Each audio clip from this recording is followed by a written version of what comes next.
Opposition ने तहरीक इंसाफ के मजीद मुनहरिफ अरकान को अपने साथ मिलाने का फैसला कर लिया है। मुस्लिम लीग नून और पीपल्स पार्टी ने PTI के नाराज अरकान से राब्ते बढ़ा दिए हैं।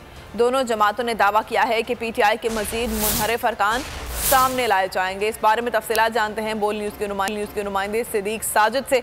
सिद्दीक, बताइएगा मजीद मुनहरिफ अरकान को एक्सपोज करने के लिए क्या हिकमत अमली बनाई जाएगी?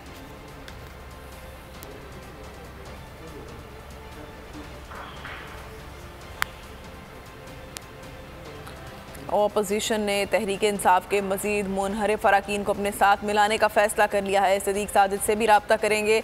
तफसीलात के मुताबिक मुस्लिम लीग नून और पीपल्स पार्टी ने PTI के नाराज अरकान से रब्ते बढ़ा दिए हैं। दोनों जमातों ने यह दावा किया है कि PTI के मजीद मुनहरिफ अरकान सामने लाए जाएंगे। आपको अहम खबर से आगाह कर रहे हैं।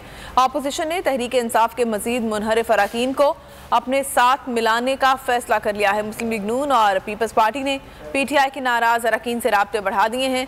दोनों जमातों ने दावा किया है कि PTI के मजीद मुनहरिफ अरकान सामने लाए जाएंगे। सब्सक्राइब करें और बेल दबाएं ताकि कोई खबर रह न जाए।